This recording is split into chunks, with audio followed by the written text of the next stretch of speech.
স্বাগত। অন্য পক্ষে আপনাদের সাথে আছি আমি ইশরাত জাহান উর্মি। নারীর অধিকারের সংগ্রাম মান নিরন্তর মর্যাদা প্রতিষ্ঠার বিভিন্ন দিক নিয়ে এই অনুষ্ঠানে কথা হয়। নারীর সাফল্য, ব্যর্থতা, এগিয়ে যাওয়ার প্রতিবন্ধকতার ধরন আর সেই প্রতিবন্ধকতা পেরিয়ে নারীর অপ্রতিরোধ এগিয়ে যাওয়ার প্রচেষ্টাকে তুলে ধরার চেষ্টা করি আমরা। নারীবাদ আর নারী অধিকার এই সমাজে এবং পুরো বিশ্বেই কী চেহারা আছে, অন্য পক্ষ তা খুঁজে দেখে। প্রতি বছর 11ই অক্টোবর পালিত হয় কন্যা শিশু দিবস। এই বছর এমন একটা সময়ে পালিত হবে দিনটি যখন কন্যা শিশুর প্রতি ধর্ষণ, নির্যাতন, বাল্যবিয়ে সবই বেড়েছে। বিঘ্নিত হচ্ছে তার শিক্ষার পরিবেশ, সমাজে বেড়েছে পুত্র সন্তানের আকাঙ্ক্ষা। অন্যপক্ষে আজ আলোচনা কন্যা শিশুর জীবন নিরাপদ হবে কবে এই বিষয়ে। আমাদের সাথে আছেন ঢাকা বিশ্ববিদ্যালয়ের সমাজবিজ্ঞান বিভাগের অধ্যাপক সালমা আক্তার এবং আছেন অ্যাকশন এইডের বাংলাদেশের কান্ট্রি ডিরেক্টর ফারহা কবির। স্বাগত আপনাদের দুজনকেই। অন্য পক্ষে একটা বিষয় আমার মনে পড়ছে ফারহা কবির, যেটা আমার মনে হলো যে ইউনিসেফের একটা অ্যাড দেখছিলাম কয়েকদিন আগে সামাজিক গণমাধ্যমে। মাথায় কাভার করা একটা বাচ্চা মেয়ে, তার নিচে যে বাল্যবিয়ের হার বেড়েছে, শিক্ষার পরিবেশ বিঘ্নিত হচ্ছে, এরকম একটা ক্যাম্পেইন টাইপের। তার নিচে যেই পরিমাণ হেট স্পিচ এবং কমেন্ট আমি দেখলাম।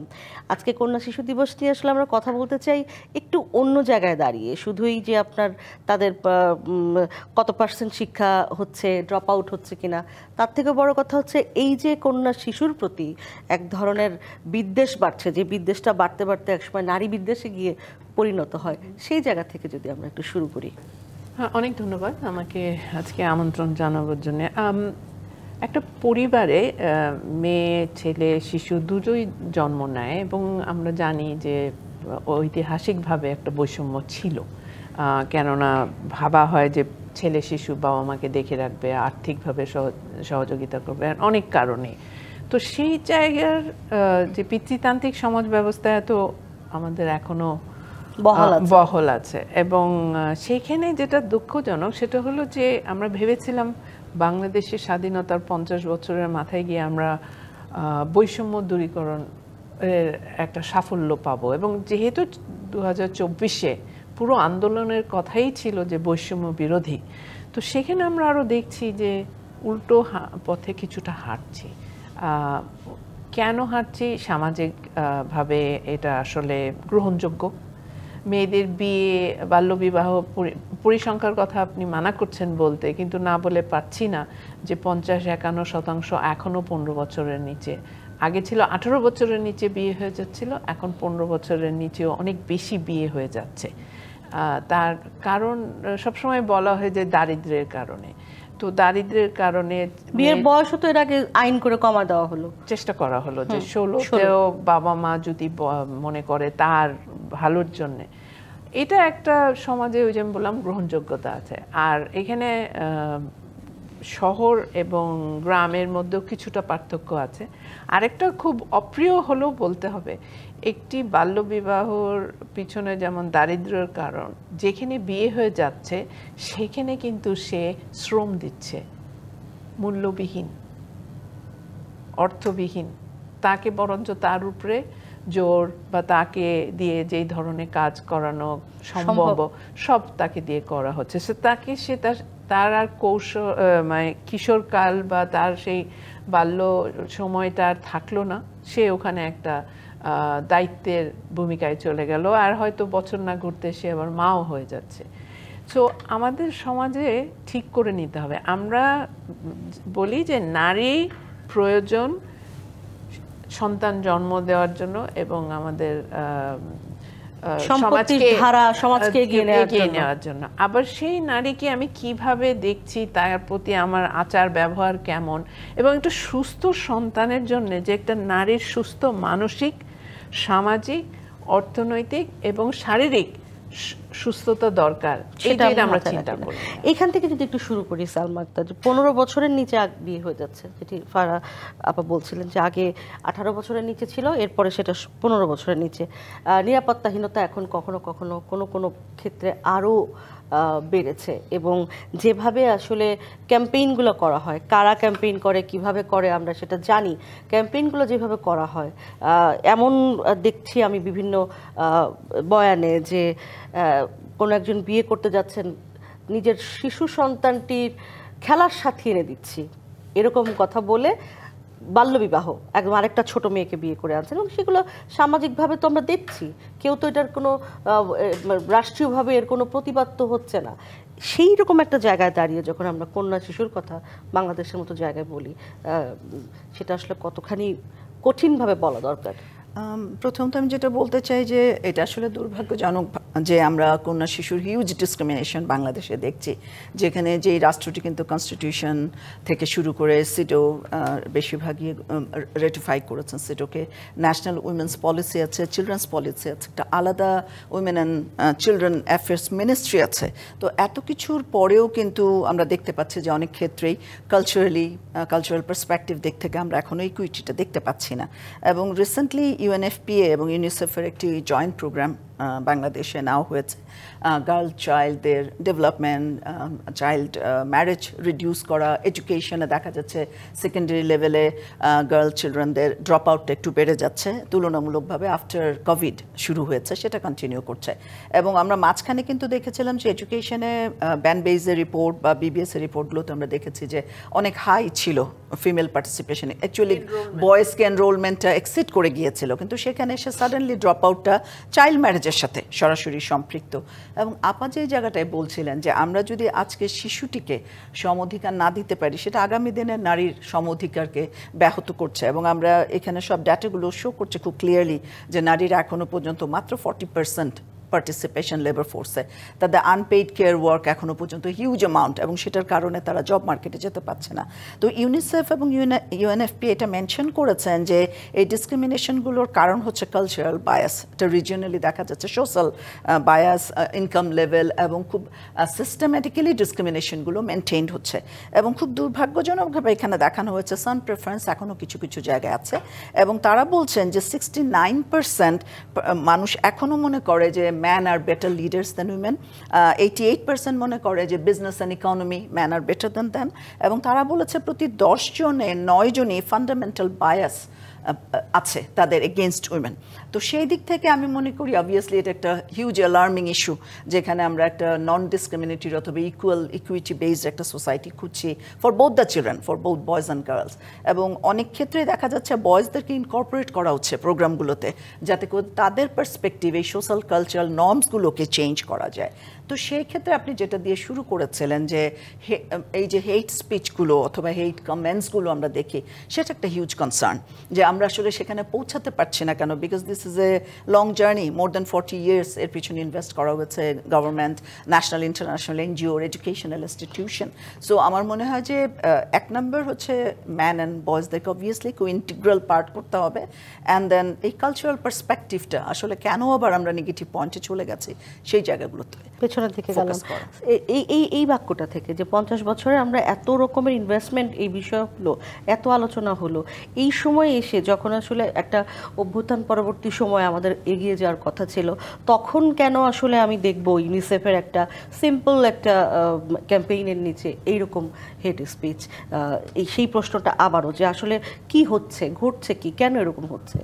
আচ্ছা, সোশ্যাল মিডিয়াতে অ্যাক্টিভ হওয়া সেটা একটা অন্য বিষয়। সেখানে হলো এখানে কোনো সেন্সরশিপ নাই, এখানে কোনো দায়বদ্ধতা নাই, সেটা বলতে পারে। আমার মাঠের অভিজ্ঞতা, কিন্তু মাঠের অভিজ্ঞতা হচ্ছে যে আমরা তো একেবারে তৃণমূলে কাজ করছি বিভিন্ন এলাকায়। আপনারা জানেন যে আমরা প্রায় হাজার হাজার ছেলে মেয়েদের সঙ্গে কাজ করছে, আমাদের শিশুদের প্রোগ্রাম আছে। মাঠেও যেটা হচ্ছে যে ক্ষমতা দেখাবার জায়গাগুলো কোথায়? এতদিন অনেকে ক্ষমতা দেখাতে পারেনি, তো সেই জন্য এখন ক্ষমতা দেখাবার জায়গাটা হচ্ছিল যে নারী এবং মেয়ে শিশুদের উপরে বা শিশুদের উপরে। কিন্তু শিশু প্রতি সহিংসতা কিন্তু বেড়েছে এবং মেয়ে শিশুর প্রতি বেড়েছে। সো ওইটা একটা। এবং যেটা হচ্ছে যে জবাবদিহিতাটা কোথায়? আপনি বলেন আমাকে, কয়টা বাল্যবিবাহ বন্ধ করা হয়েছে, কয়টা ধর্ষণের কেস আমরা শেষ পর্যন্ত বিচার বা পেয়েছি। আমরা অ্যাকনলেজ তো করি না, এই যে খাগড়াছড়ির একটা ঘটনা। আমি কিছুদিন আগে কুড়িগ্রামে আমরা যেখানে কাজ করি সেখানে 13 বছরের একটা মেয়েকে 17-18 বছরের 3টা ছেলে ধর্ষণ করে। যখন তাদের সঙ্গে আলাপ আলোচনা হলো তখন ওইখানে যে সমাজ ব্যবস্থা তারা এটা মিটমাট করে দিল একটা টাকার বিনিয়োগে। আচ্ছা, টাকাটা এরকম যে যারা বসে মিটমাট করলো তারা 1.5 লাখ টাকা না 2 লাখ টাকা নিল, ওই পরিবারকে 50,000 টাকা দিয়ে বাকিটা তারা নিজে নেয়। তো এখানে আপনাকে বারবার আমি যেটা বলছি যে একটা হলো গ্রহণযোগ্যতা, আরেকটা হলো অর্থনীতি এবং অর্থনীতি এবং রাষ্ট্রের কোনো রকমের খবরদারি নজরদারি না থাকা। আর একটা বিরতির সময় পৌঁছে গেছি, আমি ফিরে এসে আবারও আলোচনায় ফিরছি। অনুপক্ষে একটা বিরতি নিচ্ছি, সাথেই থাকুন, ফিরছি বিরতির পর। স্বাগত আবারও আজকের অনুপক্ষে। আজ কথা বলছি কন্যা শিশু দিবস নিয়ে। কন্যা শিশুর জীবন নিরাপদ হবে কবে, এই বিষয়ে যেটি বলছিলেন এখনই আমাকে জানালেন যে আজকে এবারকার প্রতিপাদ্য হচ্ছে আমি কন্যা শিশু স্বপ্ন গড়ি, সাহসে লড়ি, দেশের কল্যাণে কাজ করি। দেশের কল্যাণে কাজ করি এবারকার প্রতিপাদ্য। আমি সালমা আক্তার আপনার কাছে আসলে যে বিষয়টা জানতে চাইছি, এখানে 3টা বিষয় ফারাহ কবির, আমরা খুব বেশি যেহেতু সময় নাই, 3টা বিষয় আমাদেরকে উনি উল্লেখ করলেন যে কি কি ঘটে। অর্থনীতি একটা, দৃষ্টিভঙ্গি একটা, আর হচ্ছে রাষ্ট্র আসলে খুব একটা গুরুত্ব দেয় না। আপনি দেখেন যে যা কিছু ঘটছে এখন, ঐক্যমত্য কমিশন থেকে শুরু করে সব কিছু, এত বড় বড় জায়গায় বড় বড় সংস্কার, কোথাও নারীর পার্টিসিপেশন নাই, কোথাও নারী নিয়ে কি হবে, নারীর ভবিষ্যৎ কি হবে, সেগুলো নিয়ে খুব একটা আলোচনা নাই। সম্পত্তিতে উত্তরাধিকার নিয়ে এত বছর ধরে কথাবার্তা, সেটাও নাই। তো এই যদি হয় অবস্থা, সেখানে আসলেই কি আপনি মনে করেন কিনা যে আশঙ্কার যথেষ্ট কারণ আছে এদেশের কন্যা শিশুদের জীবন? আমি ফারাপা যে জায়গাটা থেকে শুরু করেছি সেখান থেকে একটু আলোচনাটা শুরু করি। লোকাল, বিকজ যেখানে গিয়ে তারা তাদের জীবন জীবিকা, যেখানে গিয়ে তারা এক্সপিরিয়েন্স করছেন এই ভায়োলেন্সটা, তো তার মানে হচ্ছে যে এত বছর কাজ করার পরও সোশ্যাল ইনস্টিটিউশনগুলো জেন্ডার ফ্রেন্ডলি হয় নাই। বিকজ সোশ্যাল ইনস্টিটিউশনগুলো লোকাল গভর্নমেন্ট থেকে শুরু করে গভর্নমেন্ট ডিপার্টমেন্ট মিনিস্ট্রিজগুলো যদি রেসপন্সিবল হতো, লিগাল সিস্টেম, UNHCR আমরা জানি যে কনভেনশন অফ চিলড্রেন্স রাইট সেই 1989-এ হয়েছে, এবং একটা স্টাডিতে আমি দেখেছি সেখানে তারা দেখিয়েছে টিনেজাররা যখন কোনো ক্রাইমের সাথে জড়িয়ে যায় সেক্ষেত্রে কিন্তু তারা আবার ডাবল ট্রিপল ভিকটিমের শিকার হয়। দেখা যায় তারা ভিকটিম, তাদেরকে ক্রিমিনাল হিসেবে প্রেজেন্ট করা হচ্ছে। তার মানে ওভারঅল আমি বলবো অ্যাটিটিউড, জুভেনাইল জাস্টিসটা এনশিওর করা হচ্ছে না। আপা রাইটলি বলেছিলেন চাইল্ড ম্যারেজে যেখানে বাচ্চারা চলে যাচ্ছে 50%-এরও বেশি, তো তার তো হিউম্যান রাইটস বলে কিছুই আর থাকছে না, এবং এটা কন্টিনিউয়াসলি হচ্ছে বিকজ বছরের পর বছর ধরে আমরা ডাটা দেখতে পাচ্ছি। তো এবং এই সমস্ত কারণে কিন্তু সান প্রেফারেন্সও আবার একটার সাথে আরেকটা তো রিলেটেড। একটা সময় কিন্তু সান প্রেফারেন্স প্রচুর কমে গিয়েছিল। আমি অনেক বছর ধরে ফিল্ডে যখন কাজ করছিলাম, মেয়েরা এডুকেশনে আসছে, জব মার্কেটে আসছে, কিন্তু child marriage and gender based violence এই দুটো কিন্তু আমরা কন্ট্রোল করতে পারি নাই। আনফর্চুনেটলি বাংলাদেশে জেন্ডার ডেভেলপমেন্ট ইন্ডেক্সে যতই এগিয়ে যাক না কেন, এই দুটো পয়েন্টে আমরা বারবারই পিছিয়ে যাচ্ছি। তো আমার কাছে মনে হচ্ছে সোশ্যাল ইনস্টিটিউশনগুলোকে, লিগ্যাল ইনস্টিটিউশনগুলোকে, আসলে আপা যেটা বলছিলেন যে কয়টা ক্রাইমের আজ পর্যন্ত জাস্টিস হয়েছে, সো যখন কেউ জানবেন যে জাস্টিস হবে না, সেটা এখন ন্যাশনাল লেভেলেই হোক আর গ্রাসরুটস লেভেলেই হোক, যারা পারপেট্রেটার তারা বেনিফিট নিচ্ছে, যারা ভিকটিম তারা আবার এই ভিকটিম হয়ে যাচ্ছে, এবং তারা আসলে জাস্টিসের কাছে আর যাবেও না, মানে স্টেপ ব্যাক করে ফেলবে। তো অবভিয়াসলি ইনস্টিটিউশনগুলোকে আসলে আরও বেশি দায়বদ্ধ করাটা খুব জরুরি। একটা কথা হচ্ছে ফারাহ কবির, আমি যেটি বলছিলাম সালমা আপাকে, যে তাহলে আমরা কিভাবে আসলে আমাদের শটটা পৌঁছাতে পারি ওই পর্যন্ত, যেটা আপনাকে বলছিলাম যে ঐক্যমত্য বয়েজ ক্লাব বলি আমরা, এবং এমন সব বিষয় নিয়ে আলোচনা হয় যেটা হচ্ছে একদম ডিরেক্টলি হয়তো সাধারণ মানুষের জীবনের সাথে যুক্ত নয় এই মুহূর্তে, হ্যাঁ, কিন্তু অনেক ঠিক আছে সংবিধান নিয়ে আলোচনা হচ্ছে, অনেক ডিটেলস বিষয় নিয়ে আলোচনা হচ্ছে, অনেক কঠিন কঠিন বিষয় নিয়ে আলোচনা হচ্ছে। আমার মেয়ের ভবিষ্যৎটা কি হবে, আরেকটা বাচ্চা মেয়ের ভবিষ্যৎটা কি হবে, এই বিষয়গুলো পেছনে পড়ে যাচ্ছে। আমরা আমাদের কণ্ঠস্বরটা কিভাবে আসলে পৌঁছাবো, সেই জায়গায় যদি একটু আমরা কথা বলি। আসলে কণ্ঠস্বর পৌঁছাবার আগে যেটা দরকার সেটা হলো জবাবদিহিতা। আপনি সংবিধানের পরিবর্তন বা সংবিধানে কি আছে, সংবিধানে আছে সবার জন্য সমান অধিকার, সবাইকে নিরাপত্তা দিতে হবে। রাষ্ট্রের দায়িত্ব যে তার দেশের নাগরিক সুস্থ থাকবে এবং মানে সুরক্ষিত থাকবে। তো সে কিন্তু রাষ্ট্র ফেল করেছে, বারবার ফেল করছে। আমরা উন্নয়নের গল্প শুনি, উন্নয়ন শুধু অর্থনীতি দিয়ে তো হবে না, মানব অধিকার বা মানুষের আস্থা, তার বিশ্বাস, তার চলার, তার কথা বলার জায়গাটা এখানে নেই। এবং কন্যা শিশুদেরকে আমরা আসলে ফেল করে যাচ্ছি বারবার। কিন্তু আমি আপনাকে সবটাই যে দুঃখের না, অনেক ব্যবস্থাও নেওয়া হচ্ছে। যেমন আমাদের জায়গা থেকে অ্যাকশন নিডে আমরা হ্যাপি হোম যে প্রকল্পতে কাজ করছি, 18,000 মেয়েকে এতদিন ধরে আমরা নানানভাবে তাদের সঙ্গে কাজ করেছি এবং তারা একেবারে হতদরিদ্র পরিবার থেকে বা হারিয়ে যাওয়া, রাস্তায় থাকা, তাদের মধ্যে থেকে তারা নার্স হয়েছে, লয়ার হয়েছে। সো যেহেতু তারা সুরক্ষিত, হ্যাপি হোমে তারা রাত্রে নিশ্চিন্তে ঘুমায়, পড়াশোনাটা আমরা নিশ্চিত করছি, তাদের স্বাস্থ্য নিশ্চিত করতে, এরকম ব্যবস্থা সবাইকে নিতে হবে। আর রাষ্ট্র তো নীতি এবং আপনি শিশু অধিকারের পলিসি আছে, অনেক কিছু আছে, পরিবার থেকে কেন নিশ্চিত করছে না? পরিবার কেন ধরে নিচ্ছে যে আমার এই শিশুটা ডিসপেন্সেবল, আমি সে মেয়ে শিশু বলে, কন্যা শিশু বলে আমার তার প্রতি এই ধরনের আচরণ এবং পিয়ার প্রেশার আমি মানবো কেন? আমার শিশুকে যদি আমি সুরক্ষিত রাখতে পারি, এটাই তো আজকের দুনিয়ায় হওয়া উচিত। এবং আপনি ধর্মের কথা বলেন, আপনি ন্যায্যতার কথা বলেন, আপনি মানবতার কথা বলেন, এই সব জায়গায় তো একই বিষয়টা তো এক, কিন্তু আপনি এটাকে অপব্যাখ্যা দিয়ে যদি ঘুরিয়ে ফেলেন। আর বাল্যবিবাহতে লাভটা কার হচ্ছে সেটা একটু দেখতে হবে। বাল্যবিবাহতে কিন্তু সেই পিতৃতান্ত্রিক সমাজ ব্যবস্থাকেই টিকিয়ে রাখা হচ্ছে, পুরুষদের লাভ হচ্ছে। বা এমন একটা পরিবারে যাচ্ছে যে পরিবারে একেবারে কোনো ফ্রি লেবার দিচ্ছে সে, এবং তারপরে সে সন্তানকে জন্ম দেওয়ার দায়িত্ব তার, সন্তান সুস্থ হতে হবে, ছেলে হতে হবে, কত রকম নিয়ম কানুন, কিন্তু তার প্রতি বিচার নাই, তার স্বাস্থ্যের দিকে লক্ষ্য নেই। সালমা, তো একদম শেষ পর্যায়ে পৌঁছে গেছি। আপনার কাছেও একই প্রশ্ন যে আমরা আমাদের কণ্ঠস্বর কিভাবে আসলে পৌঁছাতে পারি, কারণ অনেক চেঞ্জ আসছে বাংলাদেশে। নিজের অভিজ্ঞতা থেকে যেটা বলি যে গ্রাসরুটস পর্যায়ে আপা যেটা বলছিলেন, আমি ওয়ার্কশপ বা ডিসকাশনগুলো যখন করি সেখানে কিন্তু খুব ভ্যারিড গ্রুপসগুলোকে নিয়ে আসি আমরা, একেবারে ডিসঅ্যাডভান্টেজ পপুলেশন, চাইল্ড।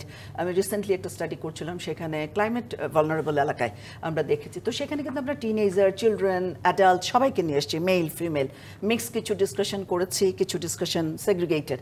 তো আমার কাছে মনে হয় সেটা খুব চমৎকার ভয়েস রেজ করে, বিকজ সেটা যদি আমরা রাষ্ট্রীয় পর্যায়ে পৌঁছেও দিতে চাই, তাদের সিনারিও, তাদের ভয়েসটাকে আমরা নিয়ে আসছি ইনট্যাক্ট। এটা বটম আপ অ্যাপ্রোচে যাচ্ছে, আমরা এটা কিন্তু টপ ডাউন অ্যাপ্রোচে যাচ্ছি না। তো সেটা একটা মিডিয়ার অবভিয়াসলি একটা বড়, আপা যেটা বলছিলেন যে পজিটিভ কিছু যে নাই তা কিন্তু না, কিন্তু সেটা যদি হাইলাইটেড হয় বাকিরা কিন্তু খুব এনকারেজড ফিল করে এবং এটা ডুয়েবল, পসিবল, সেগুলোকে অ্যাক্টিভেট করা, কমিশনগুলোকে অ্যাক্টিভেট করা। এবং আমি মনে করি যে শুধু ন্যাশনাল লেভেলে না রেখে সেগুলোকে গ্রাসরুটস পর্যায়ে বেশি অ্যাক্টিভেট করা। অনেক ধন্যবাদ। আমরা ছোট করে হলো যতটুকু পারলাম আসলে এই বিষয়গুলো যতটাই সামনে আনা যাবে হয়তোবা আমাদের কণ্ঠস্বরই পৌঁছাবে একটা সময়। ধন্যবাদ ফারাহ কবির, ধন্যবাদ সালমা আক্তার সঙ্গে থাকার জন্য। এই ছিল আজকের অন্য পক্ষে। টিভিসি নিউজের সঙ্গে থাকবেন 24 ঘন্টা।